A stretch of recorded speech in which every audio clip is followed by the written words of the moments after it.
kita pinagtanggol. I-report mo naman pala ako. Lahat ng system ko dito sa FB ko huminto.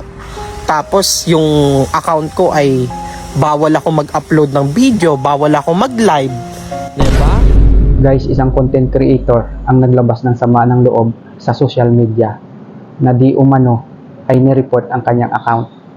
Kung kilala nyo si Blackbirdie na merong 796 followers at minsan ang kanyang content ay reaction video at itong huli ay ipinagtanggol si Diwata sa mga naninira sa kanya. At dito sa video na ipapanood ko sa inyo ay parang mga alipores at si Diwata ang kanyang pinupunto na nag-report sa kanyang account or page.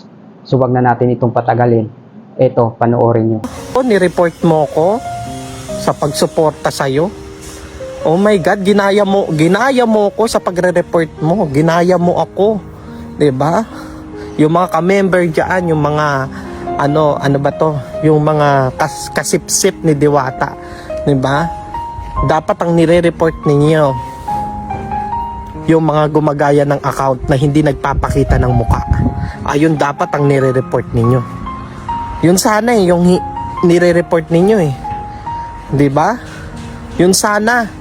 Ikaw Diwata, nakikita mo kung gaano kita kasuporta sa mga vlog ko. Diba? Pinagtatanggol kita.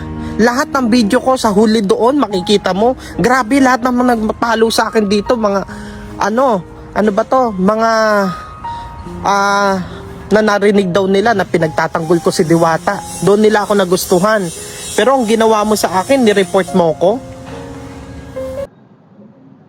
Diba? Ayun ang pinakamasakit. Lahat ng system ko ay nag-black, nag-red. Diba? Ngayon, wala. Oh, kaya ngayon alam nyo na kung bakit ako ganito.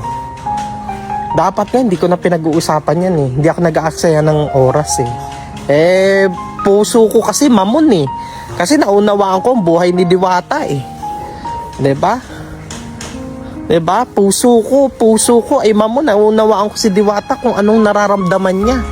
Pero sa akin, hindi ko matanggap na ako mismo at sinama niya sa pagre-report niya. O ngayon, yung mga basher dito, diba? Alam niyo na kung anong dahilan. O magmumaungaw kayo ngayon. Diba? Di nyo ko mapapahinto sa mga sinasabi ko. Ngumaungaw kayo ngayon. Diba? Ngaungaw kayo. Diba? Sa dami ng mga nagkumuha ng video dyan sa mga iba-ibang platform sa channel. Diba? Sa channel. Ako lang ang nireport mo. Ako lang ang nireport mo. Ano? Diba? Tinasabi ko sa sarili ko, ano bang kasalanan ko? Kaya yung damdamin ko, kaya yung mga basher dito, alam mo yan. Alam, mga na kayo. Diba? Hindi ninyo alam kung anong nararamdaman ko, mga na kayo. Kaya Diyos ko, mapapaiyak na lang ako dito. Ay,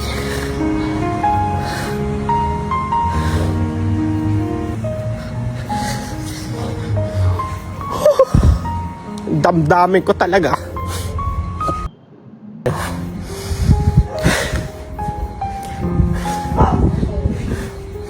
Bait ko naman Babait naman ako.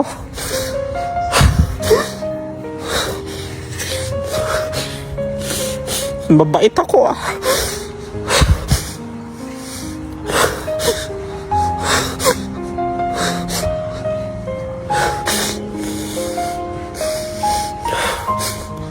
Mabait ako, Diwata. Pinagtanggol kita. Pero ginawa ng mga kasama, nireport ako.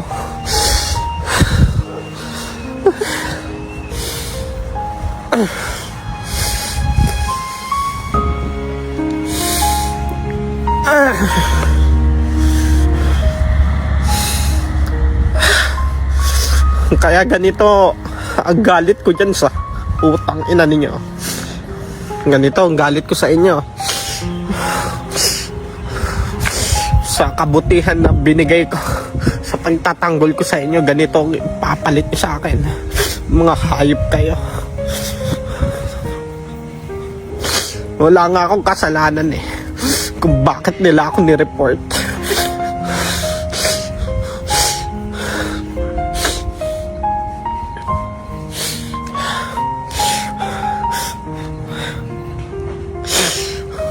Pasalamat kayo, wala ako dyan sa Pilipinas. Susugod talaga ako dyan sa yung mga pananalita mo sa traffic enforcer. Mas matindi pa yan, matitikman mo sa akin. Pagmumurahin pa kita kapag ako nandiyan. Sasabihin ko, ano bang kasalanan ko sa iyo? Diba? Huwag kang sakit naman kasi i-report ka, wala ka naman. Kaya yung mga nakikita nyong vlog sa akin against kay Diwata, kahit nakikita kong mali na yung ginagawa ni Diwata sa ibang tao, tuloy pinagtatanggol ko pa rin siya. Pagkatapos nung ni-report yung tao na yon, nawala na yung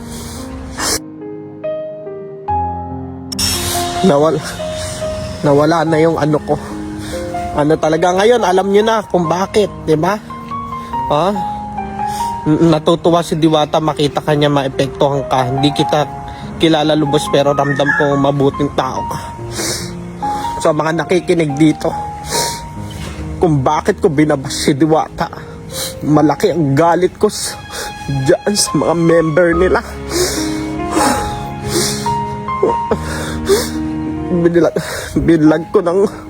Binlag ko si Diwata. In-explain ko at maunawaan ng tao yung kagandahan ng kwento niya. Pero ni-report nila ako. Kaya ngayon, sabihin ninyo sa akin kung na mali yung ginagawa ko.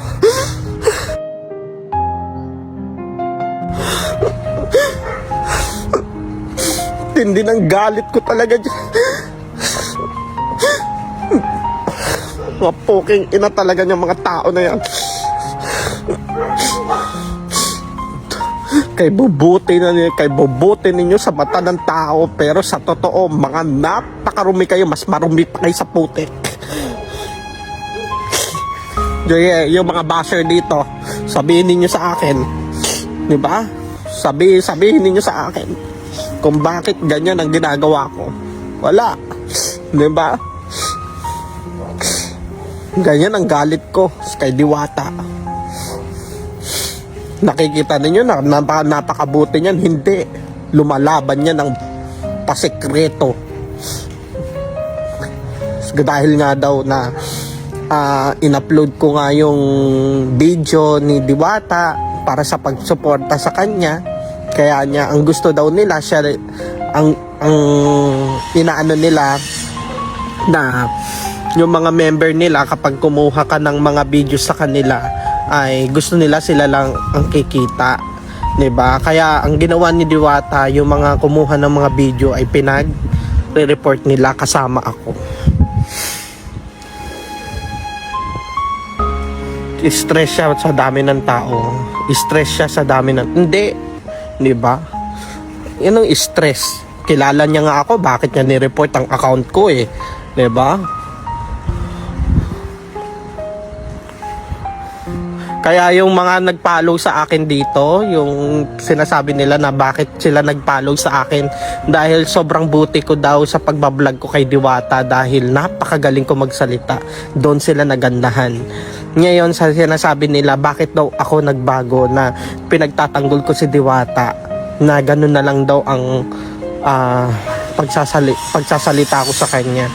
Kung ikaw ba nasa posisyon ko sa pagtatanggol mo kay Diwata, ganun ang gagawin niya sa'yo, yung mga members niya, diba? Ganun pa lang, alam nyo na kung bakit, diba? Yung mga hindi kayo makapagsalita ngayon, yung mga basher, ngayon ninyo sabihin sa akin kung naiinggit ako. Sige nga, diba? Sabihin ninyo sa akin na naiinggit ako. Hindi ako naiinggit, diba? Oh, sige. Ngayon wala kayong magsabi sa akin na naiinggit ako, na makapalang mukha ako. Ngayon, alam niyo na kung anong, 'di ba? Alam niyo na kung anong dahilan kung bakit ganito ako. Ngayon, alam niyo na. Alam ni ano yan, ni Beth Iligan, kasi naging kasagutan niya si Diwata na yun eh. At lagi nakasubaybay yan sa akin. Alam niya kung ano yung mga pagtatanggol ko kay Diwata na magagandang salita. Nagkomento lang ako sa kanya about doon sa pero lahat ng vlog ko doon talagang mga magagandang mga halimbawa na pinagbablog ko si Diwata. Kaya ni-report ako niyan yung mga member nila dyan sa kalooban ng sana. Kaya ngayon, di kayo na makapagsalita ngayon. 'Di ba? Oh. 'Di ba? Di kayo makapagsalita ngayon kasi alam niyo ang dahilan. Magsalita kayo sa akin. Baka pulpuling ko mga mukha ninyo. Magsalita kayo ng mga masasakit sa akin. 'Di ba? Ngayon alam niyo na kung anong dahilan. Kung bakit ako ganito. Diba? Sa sobrang bait mo, ganun ang gagawin sa'yo. Itchapwera ka. Bakit? Ano bang nagawa kong kasalanan sa kanya? At anong nagawa kong kasalanan dyan sa member niya? Na ganun lang ako ni-report. My God. Kaya darating din ang araw. Panahon lang ang magsasabi. Yung mga followers na yan, sabik lang yan makinig sa'yo eh. Diba? Pasalamat ka nga, meron pa nagsasalita sa'yo. Pera ang karma na yan. Kaya ngayon, yung mga basher dito, ano nyo pa ako? Awayin nyo pa ako. Diba? Kung nasa posisyon ko kayo, alam ninyo kung anong dahilan. Diba? Alam ninyo kung anong dahilan kung bakit ako, saan ko pinanghuhugutan ang galit ko kay Diwata. Diba? Alam ninyo yan. Ano ngayon? Wala kayong makapagsalita. Diba? Diba? Di kayo makapagsalita ngayon. Yung mga marurumi na mga salitang mga mura sa akin. Mabait akong tao. Pero wag nyo akong gagaguhin. Tandaan nyo yan. Wag nyo akong gagaguhin. Diba? Andito ako sa abroad, andito ako sa Australia, ni-report nila ako. Ang tagal kong hindi pwedeng mag-live noon. 'Di ba? Ang tagal ko. Mga 1 week kaya. 'Di ba? Mga 1 week akong hindi nakapag-live kasi nga bawal. Ganon. Ngayon, wala na akong makapagsalita. 'Di ba? 'Di ba? Wala na kayong makapagsabi. Kung anong dahilan, nasasabihin ninyo, inggit ako, hindi ako naiinggit. Ang dami-dami kong nilalamon, kaya nga ako tumaba ng ganito eh. Diba? Alam ninyo ang dahilan kung bakit ganyan. Ni-report niya ako. Dahil, ay nako, paulit-ulit kong sasabihin sa inyo, ni-report ako niya mga member ni Diwata na yan. Sa pagtatanggol ko kay Diwata, ang sinukli sa akin ay kadungisan. Diba? Di naman alam mo yung sa video na yun, yung pagsuporta ko kay Diwata. Isa sa pinakamasakit sa atin ng mga content creator, yung ma-report ang ating account. So hindi na tayo makagamit ng ating account at hindi na tayo makapag-upload. So titigil lahat yan, pati mga views. So yan ang pinakamasakit sa atin ng mga content creator once na ma-report ang ating account.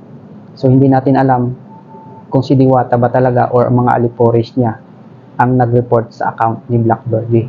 So ayon sa kanya, mga alipores at si Diwata ang pinupunto niya sa video. So kayo, anong komento niyo sa video na ito? I-comment down below para mapag-usapan natin.